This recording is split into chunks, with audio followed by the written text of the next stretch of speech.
É do tipo de conteúdo que eu tenho certeza que você não vai ver de maneira tão simples por aí. Esse curso é um curso que eu fiz com muito carinho, estou fazendo, na verdade, com muito carinho, que é só um pedaço de uma aula, que é a história da musculação, que eu trago detalhe do detalhe até a condição atual. E é um curso que eu fiz pensando no seguinte sentido: se eu fosse voltar no tempo e fosse um aluno de graduação, ou até um profissional já formado, o que eu tinha que saber de musculação? Meio que um beabá, meio que um step by step, ou seja, qual o passo a passo que eu tinha que saber, quais as informações mais importantes. É mais ou menos o que eu estou fazendo aqui nesse curso. E olha que legal, uma coisa simples, de onde é que vem o 3 de 10? Geralmente a gente é colocado essas imposições, essa nomenclatura, essa numeração, ou seja, como se fosse um Ctrl-C, Ctrl-V. Né? A gente para pensar e, beleza, mas isso vem da onde? Isso foi quem que colocou essa imposição? Por que 3 de 10? Por que 3 séries? Por que 10 repetições? A gente vai ver que tem dois motivos muito fortes para explicar esse 3 de 10. A primeira hipótese muito forte, ela surge ali em meados da Segunda Guerra. Então, eu estou avançando no tempo, né? Antes da história da musculação tem muita coisa, até a Segunda Guerra Mundial. Mas aqui foi um ponto bastante importante, porque boa parte das suplementações, das estratégias que a gente tem no exercício, veio da guerra. Então, a gente teve um boom de maneira bastante considerável, que o principal problema da guerra era alimentar os soldados. E são estudos na área de nutrição, estudos na área de reabilitação surgiram nessa época. E nessa época surgiu um camarada muito conhecido na área da musculação, que se você não conhece ele, você vai conhecer agora. Né? E aí vem a importância de você estudar realmente musculação de verdade. Porque se você trabalha com musculação, se você é estudante, se você é profissional, você faz aqui o que esse cidadão propôs lá em 1948. Então eu tenho absoluta certeza que o que você usa na sala de musculação, ou você já usou, você usa alguma estratégia que foi proposta por esse cidadão. Ele é um médico, militar americano, ele foi um atleta muitos anos, e após a Segunda Guerra Mundial ele começou a perceber que soldados que faziam exercício de maneira resistida, eles se recuperavam mais rápido. Então ele começou a perceber o seguinte: opa, parece que tem alguma coisa aqui nesse treinamento com pesos que melhora a saúde desses soldados. Eu não sei por quê, mas eu sei que melhora. E aí o que ele começou a fazer? Ele começou a dizer o seguinte: olha, você vai fazer uma quantidade X de repetições, você vai fazer 10 repetições. E por que 10 repetições? Porque era um número fácil dos soldados lembrarem. Então, boa parte dos soldados eles estavam sequelados mentalmente, tanto por conta de muito tempo sem nutrição, os relatos que eles viveram na própria guerra. E ele começou a introduzir isso de maneira de aumentar a intensidade, ou seja, você vai fazer 10 repetições máximas até não conseguir fazer a 11ª. Então, a ideia dele, na época, foi revolucionária, por quê? Porque ninguém tinha isso pré-estabelecido. Então, ele deu uma certa base lógica no treinamento que nós temos hoje. Inclusive, esse artigo que eu postei aqui no grupo, ele conta um pouco dessa história, ou seja, como que isso surgiu.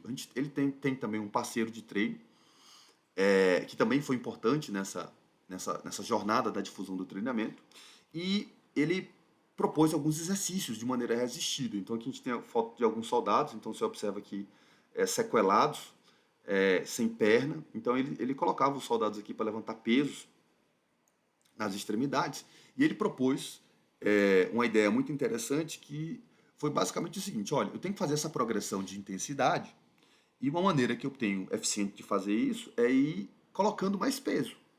Ou seja, eu ir pensando no princípio da progressão de carga.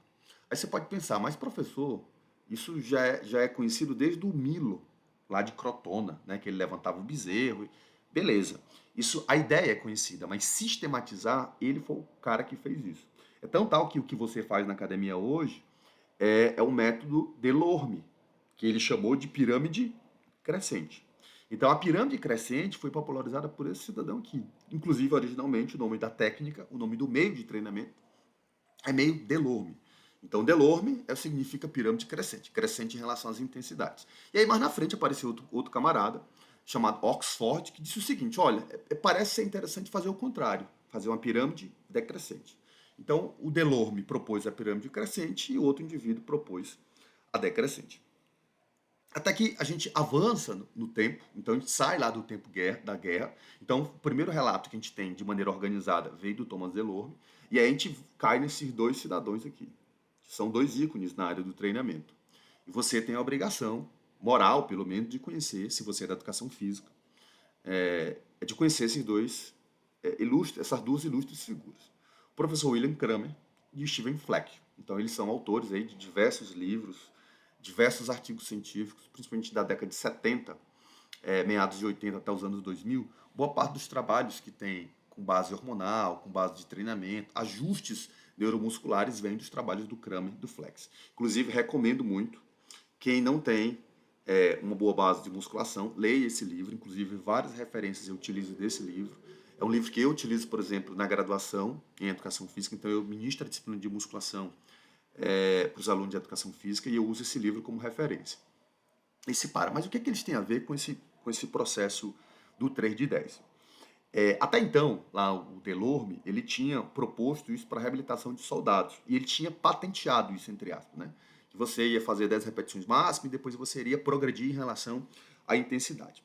Então, boa parte do que a gente tem hoje na sala de musculação foi, entre aspas, patenteado de fisiculturistas que foi dado outra nomenclatura. Então, o que a gente conhece hoje como meios de treinamento, que eu não chamo de método, porque método é como você faz. Então, só existem três métodos: método de jogos, método contínuo e método intermitente. Então, a musculação ela trabalha com método intermitente. O meio que eu utilizo, o método intermitente, é o que eu quero chamar. Por exemplo, drop set. Não é método, é meio.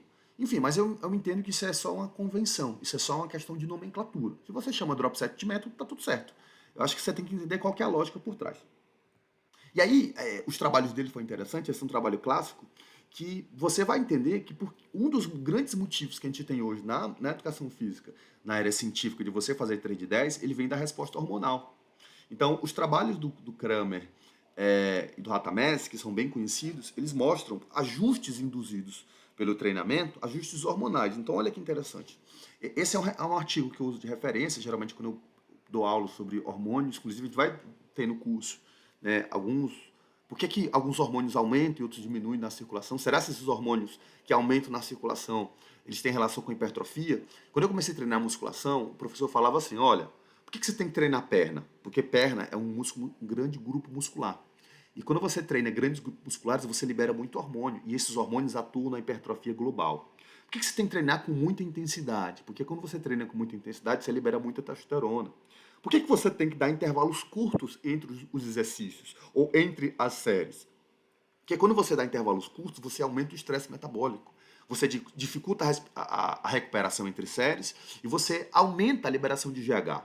Realmente, isso até acontece. Todas essas variáveis que eu falei, elas acontecem. Só que quanto de hormônio você libera durante o treino não tem nada a ver com hipertrofia. Uma coisa não tem relação com a outra. Ou seja, se você libera mais testosterona durante o exercício, você não vai hipertrofiar mais. Se você libera mais testosterona durante o treino de perna, você não vai ter mais hipertrofia no treino de perna, ou mais hipertrofia no treino de base por conta dos hormônios que você liberou durante o exercício. Então, elevações agudas não impactam em ajustes crônicos quando a gente fala de hipertrofia. A gente vai ter uma aula só sobre isso. E, basicamente, o que eles mostraram foi que lá naquele tempo, olha que interessante, as respostas agudas aqui, ó, ou seja, que acontecem no treino, eu tenho aqui, ó, tudo que tem seta, eu tenho responsividade, ou seja, quando eu pego séries e repetições, ou seja, quando eu pego trabalho, volume, intensidade, a densidade do treino, intervalo de recuperação, a gente observa que existe um determinado, entre aspas, uma determinada padrão na resposta. Então, toda vez que eu tenho uma setinha para cima, ó, aqui são estudos que mostram que eu tenho elevações hormonais. E se você for observar, boa parte desses protocolos são de quantas repetições? 10, 10, 10, 10, 10, 10. Ou seja, começou-se a observar que quando eu fazia um determinado estímulo de volume, intensidade moderada, intervalo de recuperação mais ou menos, ou seja, ali de 45 a 60 segundos, eu tinha mais elevações hormonais. Aí a gente vem para o dado legal. Ajustes crônicos, ó.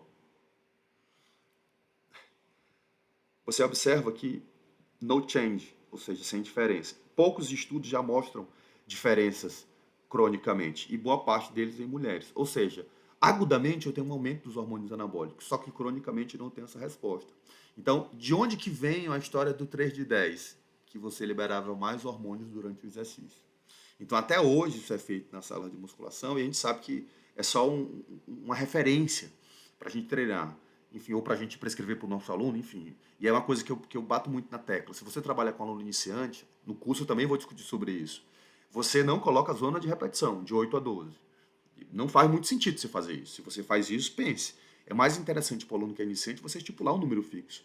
Porque o indivíduo que é iniciante, você diz assim, olha, você vai botar uma intensidade que se você fizer 8 repetições, menos de 8 repetições está pesado. Se você passar de 12, tá muito leve. Ele não tem essa consciência de entender o que é leve e o que é pesado. Por mais que você explique, é interessante que você induza ajustes neuromusculares nesse indivíduo inicialmente, controlando a intensidade e manipulando outras variáveis. Quando esse indivíduo já tiver uma certa consciência, aí você começa a brincar com zona de repetições, que é o que eu acho mais interessante. Mas para quem? Para o indivíduo que é intermediário, talvez. Então, de onde que vem a ideia do 3 de 10? Primeiro, lá dos trabalhos que veio da guerra, Thomas DeLorme, e isso foi fundamentado, isso foi confirmado, entre aspas, ou seja, essa ideia ela foi corroborada com os trabalhos do Kramer, lá de 2005, que mostrou que trabalhos com alto volume, intensidade moderada, intervalos um pouco mais curtos, eles têm ênfase em liberações mais agudas de testosterona e GH. Então, 3 de 10 é só uma convenção, mas a ideia, o que está por trás desse 3 de 10? Né? Então, a gente sabe que existem várias maneiras de se propor o exercício físico, o treinamento físico, e o 3 de 10 é só uma convenção, ou seja, foi só o que foi proposto inicialmente, e agora você sabe por que você faz 3 de 10. Um abraço, espero que você tenha gostado desse pequeno trecho da nossa aula.